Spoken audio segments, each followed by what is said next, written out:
ಕನ್ನಡಿಗ channel ವೈಟಿಯಿಂದ doctor S Tallur ಮಾಡುವ ವಂದನೆಗಳು. ಸ್ನೇಹಿತರೆ, ತಮ್ಮೆಲ್ಲರಿಗೂ ಸ್ವಾಗತ.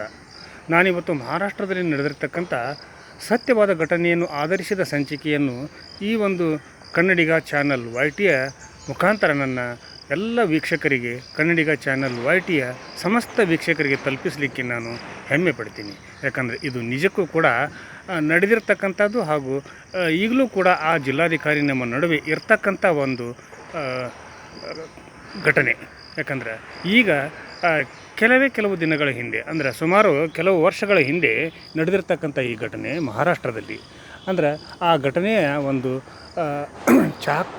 ಆ ಘಟನೆಯನ್ನು ನಾನು ಚಾಚು ತಪ್ಪದೆ ಈ ಸಂಚಿಕೆಯಲ್ಲಿ ನಾನು ಹೇಳಲಿಕ್ಕೆ ಬಯಸಿದ್ದೇನೆ.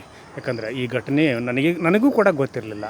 ಹೀಗಾಗಿ ಈ ಘಟನೆಯನ್ನು ನನಗೆ ತಲುಪಿಸಿರ್ತಕ್ಕಂಥವರು ಹಾಗೂ ಈ ಘಟನೆಯನ್ನು ನೀವು ನಿಮ್ಮ ಕನ್ನಡಿಗ ಚಾನಲ್ ವೈಟಿಯ ವಾಹಿನಿಯಲ್ಲಿ ಪ್ರಸಾರ ಮಾಡಿ ಇದರಿಂದ 4 ಜನರಿಗೆ ಒಳ್ಳೆಯದಾಗಬಹುದು ಅನ್ನುವಂಥ ಒಂದು ಸದುದ್ದೇಶದಿಂದ ನಮ್ಮ ಆತ್ಮೀಯ ಸ್ನೇಹಿತರು ಹಾಗೂ ಬೆಳಗಾವಿ ಜಿಲ್ಲೆಯ ರಾಮದುರ್ಗ ಮತಕ್ಷೇತ್ರದ ಜನಪ್ರಿಯ ಶಾಸಕರಾದಂಥ ಆತ್ಮೀಯ ಶ್ರೀ ಅಶೋಕ್ ಪಟ್ಟಣ್ ಅವರು ನೀಡಿರ್ತಕ್ಕಂಥ ಈ ಒಂದು ಪ್ರಸ್ತಾವನೆಯನ್ನು ಕನ್ನಡಿಗ ಚಾನಲ್ ವೈಟಿಯ ಮುಖಾಂತರ ಈ ಸಂದರ್ಭದಲ್ಲಿ ನಾನು ಹೇಳಲಿಕ್ಕೆ ಬಯಸಿದ್ದೇನೆ.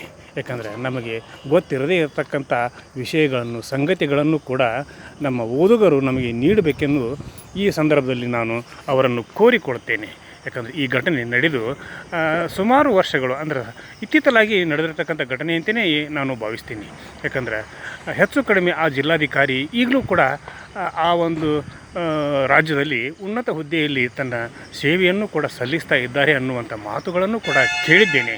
ಹೀಗಿರುವಾಗ ಆ ಘಟನೆ ಏನು, ಆ ಘಟನೆಯಿಂದ ಪ್ರಭಾವಿತವಾದಂಥ ಶಿಕ್ಷಕರು ಹಾಗೂ ವಿದ್ಯಾರ್ಥಿಗಳಿಗೆ ಆಗಿರ್ತಕ್ಕಂಥ ಪಾಠವೇನು ಅನ್ನುವಂಥ ಒಂದು ಮಾತಿನೊಂದಿಗೆ ಇವತ್ತಿನ ಸಂಚಿಕೆಯನ್ನು ನಾನು ಪ್ರಾರಂಭ ಮಾಡ್ತಾ ಇದ್ದೇನೆ. ಯಾಕಂದರೆ ನಿಜಕ್ಕೂ ಕೂಡ ಸತ್ಯ ಘಟನೆಗಳನ್ನು ಆಧರಿಸಿದ ಸಂಚಿಕೆಗಳಿಗೆ ನಾನು ಹೆಚ್ಚು ಒತ್ತು ನೀಡಿ ಕನ್ನಡಿಗ ಚಾನಲ್ ವೈಟಿಯ ಮುಖಾಂತರ ಸಮಸ್ತ ಕನ್ನಡ ನಾಡಿನ ಜನತೆಗೆ ಪ್ರಸ್ತುತಪಡಿಸ್ತಾ ಇರೋದು ನಿಮ್ಮೆಲ್ಲರಿಗೂ ಕೂಡ ತಿಳಿದಿರತಕ್ಕಂಥ ವಿಷಯ. ಹೀಗಿರುವಾಗ ಇದು ಕೂಡ ಸತ್ಯವಾದಂಥ ಘಟನೆಯನ್ನು ಆಧರಿಸಿದ ನಿಜಕ್ಕೂ ಕೂಡ ಸತ್ಯವಾದ ಘಟನೆ ಅಂತಲೇ ನಾನು ಹೇಳಲಿಕ್ಕೆ ಬಯಸಿದ್ದೇನೆ. ಹೀಗಿರುವಾಗ ಈ ಒಂದು ಜಿಲ್ಲಾಧಿಕಾರಿ ಹಾಗೂ ಶಿಕ್ಷಕನ ನಡುವೆ ನಡೆದಿರತಕ್ಕಂಥ ಶಿಷ್ಯ ಹಾಗೂ ಗುರುವಿನ ಸಂಬಂಧವನ್ನು ಕೂಡ ಈ ಸಂದರ್ಭದಲ್ಲಿ ನಾನು ಹೇಳಲಿಕ್ಕೆ ಬಯಸಿದ್ದೇನೆ. ಸ್ನೇಹಿತರೆ, ಈಗಿನಂತೆ ಆವಾಗಲೂ ಕೂಡ ಮಳೆಗಾಲ. ಆ ಮಳೆಗಾಲದಲ್ಲಿ ಶಿಕ್ಷಕರು ಪಾಠ ಮಾಡ್ತಾಯಿದ್ರು. ಯಾಕಂದರೆ ಅದು 4ನೇ ತರಗತಿಯಲ್ಲಿ ಓದ್ತಿರ್ತಕ್ಕಂಥ ಒಬ್ಬ ವಿದ್ಯಾರ್ಥಿ ಹಾಗೂ ಆ 4ನೇ ತರಗತಿಗೆ ಪಾಠವನ್ನು ಕೊಡ್ತಿರ್ತಕ್ಕಂಥ ಒಬ್ಬ ಶಿಕ್ಷಕ. ಹೀಗಿರುವಾಗ ಪಾಠದ ಮಧ್ಯೆ ಸ್ವಲ್ಪ ಬಿಡುವು ಮಾಡಿಕೊಂಡು ಅವರು ಒಂದು ತಮಾಷೆಯನ್ನು ವಿದ್ಯಾರ್ಥಿಗಳಿಗೆ ಮಾಡಿದರು. ಇಲ್ಲ, ನಾನು ನಿಮಗೆ ಒಂದು 100 ರೂಪಾಯಿ ಕೊಡ್ತೀನಿ, ನೀವೆಲ್ಲ ಏನು ಮಾಡ್ತೀರಾ ಅಂತೇಳಿ ಅನ್ನುವಂಥ ಒಂದು ಪ್ರಶ್ನೆಯನ್ನು ಕೂಡ ವಿದ್ಯಾರ್ಥಿಗಳಿಗೆ ಕೇಳಿದಾಗ ಕೆಲವೊಬ್ಬ ವಿದ್ಯಾರ್ಥಿಗಳು, ನಾನು ವಿಡಿಯೋ ಗೇಮ್ ತೊಗೋತೀನಿ, ನಾನು ಚಾಕ್ಲೇಟ್ ತೊಗೋತೀನಿ, ನಾನು ಬಾಸ್ಕೆಟ್ಬಾಲ್ ತೊಗೋತೀನಿ, ನಾನು ಕ್ರಿಕೆಟ್ ಬಾಲ್ ತೊಗೋತೀನಿ, ನಾನು ಸಿಹಿಯಾದ ತಿಂಡಿ ತಿನಿಸುಗಳನ್ನು ಕೊಂಡ್ಕೊಳ್ತೀನಿ ಅನ್ನುವಂಥ ಮಾತುಗಳನ್ನು ಕೂಡ ಹೇಳಿದರು.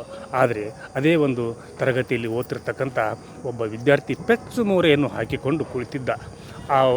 ಆ ಒಂದು ವಿದ್ಯಾರ್ಥಿಯನ್ನು ಗಮನಿಸಿದ ಆ ಶಿಕ್ಷಕರು ಅವನ ಹತ್ತಿರ ಬಂದು, ಯಾಕಪ್ಪ ನೀನು ಕುಳಿತಿದ್ಯಾ, ನೀನೇನು ಮಾಡ್ತೀಯ, ನಾನು 100 ರೂಪಾಯಿ ಕೊಟ್ಟರೆ ಅಂತ ಕೇಳಿದರು. ಇಲ್ಲ ಗುರುಗಳೇ, ನಾನು ಒಂದು ಕನ್ನಡಕವನ್ನು ತೆಗೆದುಕೊಳ್ತೀನಿ ಅಂದರು. ಅಯ್ಯೋ, ನಿನಗೆ ಅದಕ್ಕಪ್ಪ ಕನ್ನಡಕ, ನೀನಿನ್ನೂ ಚಿಕ್ಕವನಿದ್ದೀಯಾ, ನಿನಗೆ ಅದಕ್ಕೆ ಬೇಕು, ನೀನೇನಾದರೂ ತಿನ್ನಲಿಕ್ಕೆ ಅದನ್ನು ಬಳಸ್ಕೊಳ್ಬಹುದಲ್ಲ ಅನ್ನುವಂಥ ಒಂದು ಮಾತನ್ನು ಕೇಳಿದಾಗ ಆ ಮಗುವಿನ ಮನದಾಳದಿಂದ ಬಂದಂಥ ಮಾತನ್ನು ಕೇಳಿ ನಿಜಕ್ಕೂ ಕೂಡ ಪ್ರತಿಯೊಬ್ಬರು ಕೂಡ ಆಶ್ಚರ್ಯಗೊಂಡರು ಹಾಗೂ ಅವರ ಕಣ್ಣಂಚಿನಲ್ಲಿ ನೀರು ಕೂಡ ಬಂದು ಅನ್ನುವಂಥ ಸಂಗತಿಯನ್ನು ಕೂಡ ಸಾಂದರ್ಭಿಕವಾಗಿ ಹಾಗೂ ನಾನು ಹೇಳಲಿಕ್ಕೆ ಬಯಸಿದ್ದೇನೆ.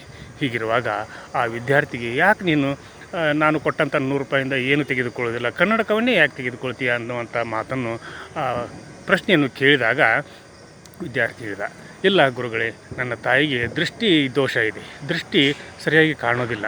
ಹೀಗಿರುವಾಗ ನನ್ನ ತಾಯಿ ಬಟ್ಟೆಯನ್ನು ಹೊಲೆದು ನಾವು ಜೀವನ ಮಾಡ್ತೀವಿ, ಮತ್ತು ನನಗೆ ಶಾಲೆಗೆ ಬಟ್ಟೆ ಬರೆಗಳನ್ನು, ಪುಸ್ತಕಗಳನ್ನು, ಪೆನ್ಸಿಲ್ಲು, ಹೀಗೆ ಹಲವಾರು ವಸ್ತುಗಳನ್ನು ಕೊಡಿಸಿ ನನಗೆ ಅವಳು ಸಹಾಯ ಮಾಡ್ತಾಳೆ. ಹೀಗಿರುವಾಗ ಅವಳು ಬಟ್ಟೆಯನ್ನು ಹೊಲಿದಿದ್ದರೆ ನಮ್ಮ ಜೀವನವೇ ನಡೆಯುವುದು ದುಸ್ತರ. ಹೀಗಿರುವಾಗ ನಾನು ನನ್ನ ತಾಯಿಗೆ ನೀವು ಕೊಟ್ಟಂಥ ಹಣದಿಂದ ನನ್ನ ತಾಯಿಗೆ ನಾನು ಕನ್ನಡಕವನ್ನು ಕೊಡಿಸಿದರೆ ಅವಳಿಗೆ ಬಟ್ಟೆಯನ್ನು ಹೊಲಿಲಿಕ್ಕೆ ಹಾಗೂ ದಾರವನ್ನು ಸೂಜಿಯಲ್ಲಿ ಪೂಣಿಸಲಿಕ್ಕೆ ಸಹಾಯವಾಗುತ್ತೆ ಅನ್ನುವಂಥ ಒಂದು ಮಾತನ್ನು ಕೇಳಿದಾಗ ಆ ಗುರುಗಳು ಆ ವಿದ್ಯಾರ್ಥಿಗೆ ಹೇಳಿದರು, ಇಲ್ಲ ನೀನು ಯಾಕೆ ಕೊಡಿಸ್ತೀಯ, ನಿನ್ನ ತಂದೆಗೆ ಹೇಳಿದ್ರಾಯ್ತಲ್ಲ ಅವ್ರು ಕೊಡಿಸ್ತಾರೆ ಅನ್ನುವಂಥ ಮಾತನ್ನು ಕೂಡ ಆ ವಿದ್ಯಾರ್ಥಿಗೆ ಹೇಳಿದಾಗ, ಗುರುಗಳೇ ನನ್ನ ತಂದೆ ಈ ಜಗತ್ತಿನಲ್ಲಿ ಇಲ್ಲ, ಅವರು ನಮ್ಮನ್ನು ಅಗಲಿ ಹೋಗಿದ್ದಾರೆ. ಹೀಗಿರುವಾಗ ನಾನು ನನ್ನ ತಾಯಿ ಮಾತ್ರ ಜೀವನ ಮಾಡ್ತಾ ಇದ್ದೇವೆ ಅನ್ನುವಂಥ ಮಾತನ್ನು ಕೇಳಿದಾಗ, ಆಯ್ತಪ್ಪ ನೀನು ಈ ಒಂದು 100 ರೂಪಾಯಿಗಳನ್ನು ತೆಗೆದುಕೋ, ಜೊತೆಗೆ ಇನ್ನೂ 100 ರೂಪಾಯಿಗಳನ್ನು ಕೊಡ್ತೀನಿ, ನಿನ್ನ ತಾಯಿಗೆ ನೀನು ಕನ್ನಡಕವನ್ನು ತಂದು ಕೊಡು ಅನ್ನುವಂಥ ಮಾತನ್ನು ಹೇಳಿ ಮತ್ತೆ 100 ರೂಪಾಯಿಗಳನ್ನು ಆ ವಿದ್ಯಾರ್ಥಿಯ ಕೈಯಲ್ಲಿ ಇಟ್ಟಾಗ ಆ ವಿದ್ಯಾರ್ಥಿ ಮನೆಗೆ ಹೋಗುತ್ತಾನೆ. ಹೋಗಿ ತನ್ನ ತಾಯಿಗೆ ಕನ್ನಡಕವನ್ನು ಕೂಡ ತೆಗೆದುಕೊಂಡು ಬಂದು ಕೊಡ್ತಾನೆ. ಆಮೇಲೆ ಅವರ ಜೀವನ ಸರಳವಾಗಿ ನಡೀತೈತಿ. ಆ ಒಂದು ಸಂದರ್ಭದಲ್ಲಿ ಅವನು ಓದುತ್ತಾ IAS ಪಾಸ್ ಮಾಡ್ತಾರೆ. IAS ಪಾಸ್ ಮಾಡಿರ್ತಕ್ಕಂಥ ಆ ವಿದ್ಯಾರ್ಥಿ ಅದೇ ಜಿಲ್ಲೆಗೆ ಜಿಲ್ಲಾಧಿಕಾರಿಗಳಾಗಿ ಕೂಡ ಬರ್ತಾರೆ. ಬಂದಾಗ ತನ್ನ ಬಾಲ್ಯದ ನೆನಪುಗಳನ್ನು ಅವರು ಮರೆತಿರುವುದಿಲ್ಲ. ಹೀಗಿರುವಾಗ ಅವರು ತಾನು ವಿದ್ಯಾಭ್ಯಾಸ ಮಾಡಿರ್ತಕ್ಕಂಥ ತನ್ನ ಶಾಲೆಗೆ ತನ್ನ ಕಾರಿನಲ್ಲಿ, ಅಂದರೆ ಕೆಂಪು ದೀಪದ ಹಾಗೂ ಸೈರನ್ ಬತ್ತಿಯ ಕಾರಿನೊಂದಿಗೆ ಅವರು ಬರ್ತಾರೆ. ಬಂದಾಗ ಶಾಲೆಯಲ್ಲಿ ಇರ್ತಕ್ಕಂಥ ಎಲ್ಲ ಶಿಕ್ಷಕರು ಕೂಡ ಅಲರ್ಟ್ ಆಗ್ತಾರೆ.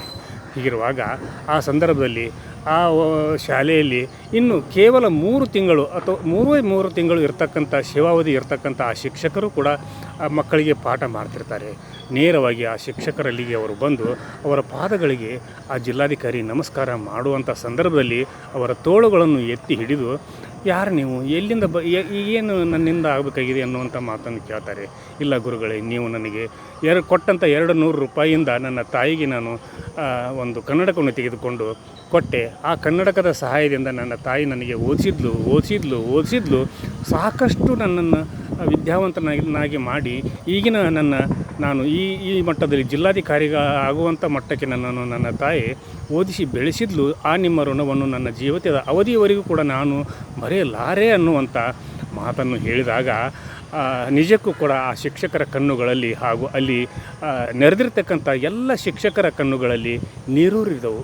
ಜೊತೆಗೆ ಅವರು ಕೊಟ್ಟಂಥ 300 ರೂಪಾಯಿಗಳಿಂದ ಆ ಒಂದು ಮಗುವಿನ ಜೀವನವೇ ಒಂದು ಬದಲಾವಣೆಯನ್ನು ಕಾಣುತ್ತೆ ಅನ್ನುವಂಥ ಒಂದು ಮಾತನ್ನು ಕೇಳಿದಾಗ ನಿಜಕ್ಕೂ ಕೂಡ ಗುರು ಮತ್ತು ಶಿಷ್ಯರ ಸಂಬಂಧ ಯಾವ ರೀತಿ ಇರ್ತೈತಿ, ಗುರು ಮತ್ತು ಶಿಷ್ಯರ ಒಂದು ಬಾಂಧವ್ಯದಲ್ಲಿ ಯಾವ ರೀತಿ ನಾವು ಅವರ ಬಾಂಧವ್ಯವನ್ನು ನೋಡಬೇಕು, ನಿಜಕ್ಕೂ ಕೂಡ ನನ್ನ ತಂದೆ ತಾಯಿಗಳು ತೋರಿಸದೇ ಇರತಕ್ಕಂಥ ಪ್ರೀತಿ ವಾತ್ಸಲ್ಯವನ್ನು ಸಹೋದರ ಸಹೋದರಿಯರು ತೋರಿಸದೇ ಇರತಕ್ಕಂಥ ಪ್ರೀತಿ ವಾತ್ಸಲ್ಯವನ್ನು, ಸಮಾಜ ತೋರಿಸದೇ ಇರತಕ್ಕಂಥ ಪ್ರೀತಿ ವಾತ್ಸಲ್ಯವನ್ನು ನಮಗೆ ಕಲಿಸಿದ ನಮ್ಮ ಗುರುಗಳು ನಮಗೆ ತೋರಿಸಿರ್ತಾರೆ.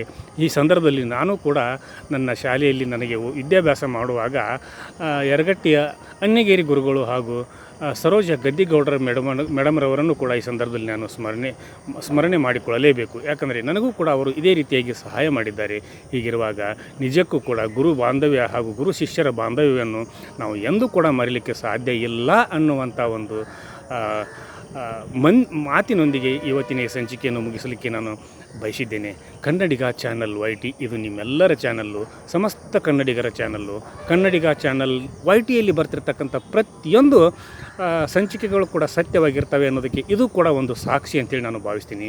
ಇಲ್ಲಿವರೆಗೆ ಯಾರು ಸಬ್ಸ್ಕ್ರೈಬ್ ಮಾಡಿಲ್ವೋ ಪ್ರತಿಯೊಬ್ಬರು ಕೂಡ ಕನ್ನಡಿಗ ಚಾನಲ್ YTಗೆ ಸಬ್ಸ್ಕ್ರೈಬ್ ಮಾಡಿರಿ, ಶೇರ್ ಮಾಡಿರಿ, ಲೈಕ್ ಮಾಡಿರಿ. ಈ ಸಂಚಿಕೆಯನ್ನು ಪ್ರತಿಯೊಬ್ಬರು ಕೂಡ ನಿಮ್ಮ ಸ್ನೇಹಿತರಿಗೆ, ನಿಮ್ಮ ಬಂಧುಗಳಿಗೆ, ನಿಮ್ಮ ತಂದೆ ತಾಯಿಗಳಿಗೆ ಹಾಗೂ ನಿಮ್ಮ ಜೊತೆಗೆ ಓದಿರ್ತಕ್ಕಂಥ ಎಲ್ಲ ನಿಮ್ಮ ಸಹಪಾಠಿಗಳಿಗೆ ಕಳಿಸಿಕೊಡ್ರಿ ಅನ್ನುವಂಥ ಒಂದು ಸಂದೇಶದೊಂದಿಗೆ ಇವತ್ತಿನ ಸಂಚಿಕೆಯನ್ನು ಇಲ್ಲಿಗೆ ಮುಗಿಸಿ ನಾಳಿನ ಸಂಚಿಕೆಯೊಂದಿಗೆ ತಮ್ಮ ಜೊತೆಗೆ ಹಾಜರಾಗ್ತೀನಿ. ಅಲ್ಲಿವರೆಗೂ ನನ್ನ ನಮಸ್ಕಾರ.